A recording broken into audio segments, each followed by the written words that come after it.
1980ల నుంచి నిన్న 2014 ముందు వరకు ఉత్తరప్రదేశ్లో నాడు కాంచీరామ్ మొన్న మాయావతి అమలు చేసిన ఆచరించే సూత్రం ఇదే కదా. దాన్ని సోషల్ ఇంజనీరింగ్ అన్నాం. అన్ని కలుపుకొని పోవడం. సోషల్ ఇంజనీరింగ్ ఉత్తరప్రదేశ్లో సంపూర్ణంగా వైఫల్యం చెందింది. ఏ కమ్యూనిస్టు ప్రభావాలు లేని అసలీ అంబేద్కర్ వాదంతో వచ్చిన ఉత్తరప్రదేశ్లోనే అంబేద్కర్ ఆలోచనను ఆచరణలో పెట్టిన కాంచీరామ్ ప్రాంతంలోనే ఇంజనీరింగ్ బెడిసి కొట్టినప్పుడు కమ్యూనిస్టు ప్రభావాలుండి చాలా రకాల ఉద్యమాల ప్రభావాలు ఉన్న తెలంగాణలో దక్షిణాదిన మీ ప్రయోగం సాధ్యమేనా? మంచి మాట అడిగారు సార్. ఒక ఉత్తరప్రదేశే కాదు, మనం తమిళనాడు చూసుకుంటే తమిళనాడులో మన తెలంగాణలో 100 సంఘాలు పెడతారు.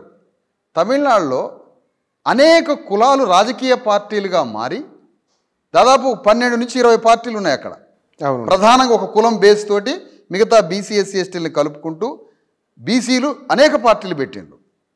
ఇప్పుడున్నటువంటి కరుణానిధి కొడుకు స్టాలిన్, కరుణానిధి, అంతకుముందున్న అన్నాదురై, ఈ పెరియార్ శిష్యులంతా తమిళనాడులో అట్టడుగు వర్గాల రాజకీయం అది. ఆనాడున్నటువంటి జమీందారీ బ్రాహ్మణ అగ్రవర్ణ రాజకీయాల మీద వాళ్ళు పోరాటాలు చేసి రాజ్యాధికారాన్ని సంపాదించి బీసీలు ఎస్సీలు కలిసి అక్కడ తమిళనాడులో రాజ్యాన్ని సంపాదించారు. ఆ తర్వాత ఉత్తరప్రదేశ్ రాష్ట్రంలో కాన్షీరామ్ టైంలో అక్కడ కూడా సోషల్ ఇంజనీరింగ్ బీసీ ఎస్సీ ఎస్టీలను కలుపుకొని అక్కడ వాళ్ళు రాజకీయం చేసిండ్రు. ములాయం సింగ్ చేసిండు, లల్లు ప్రసాద్ యాదవ్ చేసిండు, అక్కడ నితీష్ ఇప్పుడు చేస్తున్నాడు. ఈ ఉత్తర భారతదేశంలో ఉన్న రాజకీయ చైతన్యం ఏంటి అంటే మొదటి నుంచి కూడా మండల్ కమిషన్ ఉద్యమం ప్రాణం పూసుకుంది అక్కడే కదా సార్. మండల్ కమిషన్ వ్యతిరేకించింది కమ్యూనిస్టు బీజేపీ, అది వేరే విషయం. కానీ అక్కడి నుంచే బీసీ రాజకీయాలు, ఎస్సీలు కేంద్రంగా రాజకీయాలు అక్కడి నుంచే ప్రారంభమైనవి. Not only Kanshi Ram and Mayawati, ఆ మాయావతి కాన్షీరాముల యొక్క ప్రయాణం చాలా సుదీర్ఘమైంది. అది టోటల్ సోషల్ ట్రాన్స్ఫర్మేషన్. మీకు కొన్ని ఇండికేషన్స్ కూడా చెప్తున్నా. నితీష్ కుమార్ కానీ, లల్లు ప్రసాద్ యాదవ్ కానీ, ములాయం సింగ్ యాదవ్ కానీ, తమిళనాడులో కరుణానిధి కానీ, తర్వాత స్టాలిన్ కానీ, కరుణానిధికి ముందు అన్నాదురై కానీ, వీళ్ళంతా ఎస్సీ ఎస్టీ బీసీలని కలుపుతూ రాజకీయం చేసి అట్టడుగు వర్గాలని అధికారంలోకి తీసుకొచ్చినటువంటి ఉద్యమాలు. వీటికన్నా భిన్నమైంది కాన్షీరామ్ ఉద్యమం.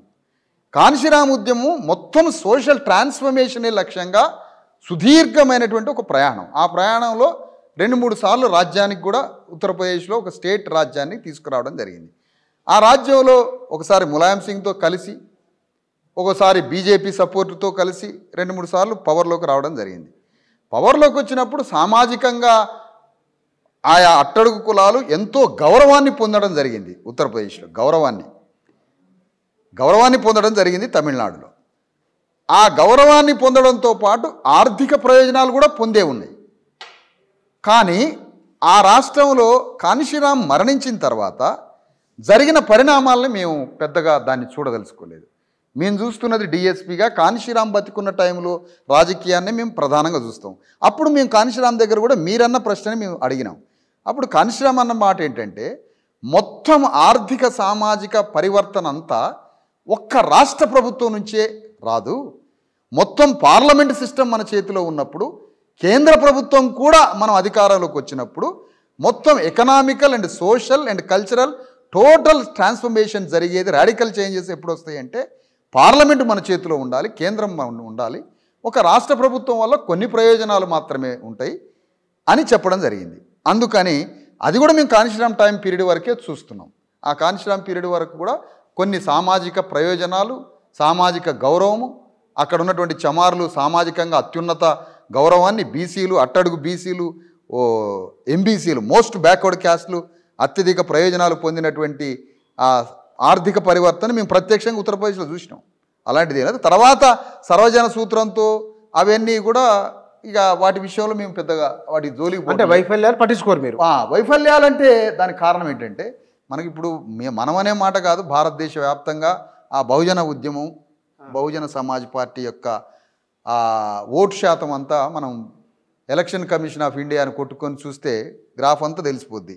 గుజరాత్లో ఒకప్పుడు పార్టీ ఏ స్థాయిలో ఉండే 7% ఓటింగ్ ఉండే, తర్వాత గుజరాత్లో ఏమైంది, మధ్యప్రదేశ్లో 12% ఎందుకు పోయింది, మరి బీహార్లో 4-7% ఉన్నది, ఇవాళ జీరోకి ఎందుకు వచ్చింది? మరి ఉత్తరప్రదేశ్లో 40% ఓటు బ్యాంక్ ఉన్నది, ఎందుకు పడిపోయింది? ఫిలాసఫీలో ఉన్న లోపమా, ఇంప్లిమెంటేషన్లో లోపమా? అదే అధ్యయనంలో ఉన్నాం సార్ దాదాపుగా. అందుకని కాన్షీరామ్ టైంలో అంత దేశవ్యాప్తంగా పెరిగినటువంటి ఓటు బ్యాంకు, ఢిల్లీలో 18% ఉన్న ఓటు బ్యాంకు ఇవాళ 0.1కి వచ్చింది. ఢిల్లీలో 18% ఓటు బ్యాంకు పోయింది ఢిల్లీలో, అధికారానికి కొంచెం అంతే. తర్వాత విదర్భ ఏరియాలో, మహారాష్ట్రలో విదర్భ, నాగపూర్ కేంద్రంగా 4% Bahujan Samaj party vote bank తెచ్చుకుంది. బాంబే, పూనా వైపు కాకుండా విదర్భ, సిరోంచా, గడ్చిరోలి ఆ ప్రాంతంలో కూడా ఓటు బ్యాంక్ తెచ్చుకుంది. కానీ తర్వాత కాన్షీరామ్ మరణించిన తర్వాత పార్టీ దేశవ్యాప్తంగా క్రమక్రమంగా తగ్గిపోతూ అది 0 దాకా వస్తున్న తరుణాన్ని చూసి మేము ఇక్కడ అదే కాన్షీరామ్ పని విధానాన్ని, అంబేద్కర్ తత్వశాస్త్రాన్ని, ఫూలే ఆలోచనని పునర్జీవింపజేసే పనిలో తెలంగాణలో ఉన్నాం sir. Already Bahujan Samaj party అదే పనిలో ఉన్నది కదా, మళ్ళీ మీరు కొత్తగా చేసేది ఎందుకు? అదే సార్, మరి 70 కమ్యూనిస్ట్ పార్టీలు కూడా ఉన్నాయిగా. ఎప్పుడైనా కూడా ఒక ఫిలాసఫీ తోటి 100 వేదికలు రావచ్చు. ఏ వేదిక ప్రజలకి సరి అయిన న్యాయం చేయగలదో ప్రజలు ఆ వేదిక వైపు ఉంటారు. Any product or party any one రానియండి, 100 వేదికలు, 100 ఆలోచనలు, 100 ఘర్షణలు రానియండి. ఏ ఫిలాసఫీ సరిగ్గా అమలైతే ప్రజలు దాని వెంట ఉంటారు. ప్రతిదానికి అభద్రత భయం దేనికి? 100 వేదికలు రానియండి. అదే అంబేద్కర్ ఆలోచనతో ఎవరు మంచిగా పనిచేస్తారో ప్రజలు వాళ్ళ వైపు ఉంటారు, అంతే. కానీ రాజకీయాలు స్థిరమైనవి కావు కదా, డైమెన్షన్స్ మారవు మరి. 100% మారుతాయి. మరి డైనమిజమే, పాలిటిక్సే డైనమిజం.